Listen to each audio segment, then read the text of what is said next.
Now to the border crisis, a new report revealing the United States will start transferring some migrant families into ICE custody as border facilities deal with overcrowding. Some of them operating at nearly 600% above capacity. Here to talk about it is former acting ICE Director Ron Vitiello.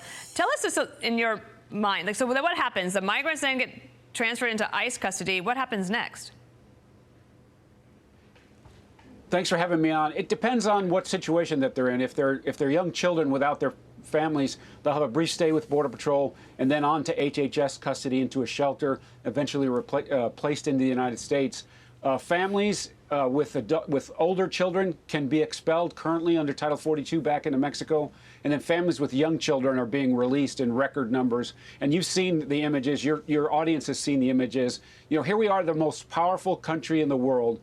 Here in 2021, and we can't develop policies to keep this surge of humanity coming to our borders every day. So the Border Patrol is totally overwhelmed. You heard about the capacity numbers.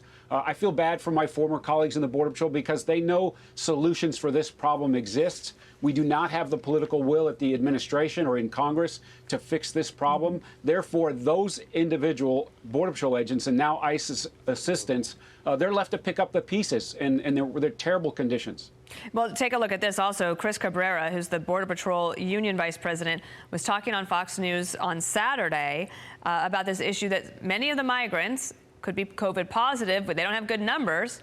Take a look at this.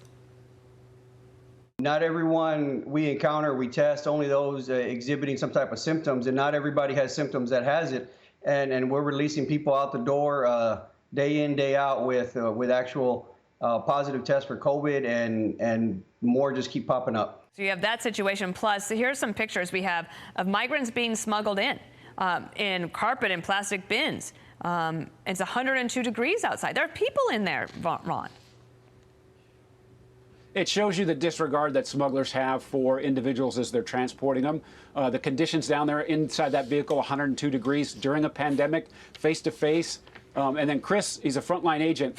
He's part of the union leadership. I consider him a friend of mine. So he knows clearly well what the solutions to this problem is. He knows what the contours are.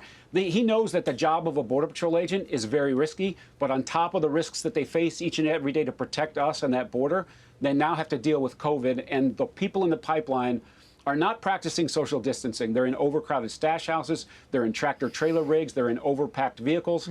And so Chris knows that that problem exists and the risks that the agents and their families face. Ron, there's now bipartisan calls for President Biden to put a new border czar in charge and not Vice President Kamala Harris. Take a look at Senator Graham. She doesn't know what she's doing. I don't dislike her, but she's suggesting that we should invest a lot of money in the Northern Triangle countries, but not change our border policies. Congressman Cuellar's district is under siege, and the hospitals are having a competition for bed space between illegal immigrants and American citizens, and Henry's district is being overrun. There's COVID positives everywhere. If we don't get new eyes on this problem, the worst is yet to come. Ron, your thoughts on that? There's clearly no interest at the White House level, including with the vice president, to fix this problem. And so Lindsey Graham, as a former chairman of the Judiciary Committee, Henry Cuellar, not only a legislator over Homeland in the House, but also a border resident, somebody who's represented Laredo for many, many years. And he's done it very well. Even as a Democrat, I agree with his policy, which is let's stop this chaos. Let's fix the problem. Let's put some resources in place so it isn't as bad as it could be. And then Congress also could act here, right? They could move toward getting the administration to go back to the migrant protection protocols, to re-engage with the Northern Triangle on asylum protocols. But clearly at the White House level, they're not ready to do that yet. And so there has to be something else done. And the legislature could act to force this moving forward. When you look at the conditions that the people are dealing with, plus your own Border Patrol agents, and what's happening all across the country, it's hard to imagine what you need to do in order to get Washington to pay attention and decide to act. It's really remarkable to me, including on the politics of it. Ron, that's my musings for this morning. Thank you for your expertise. We appreciate it.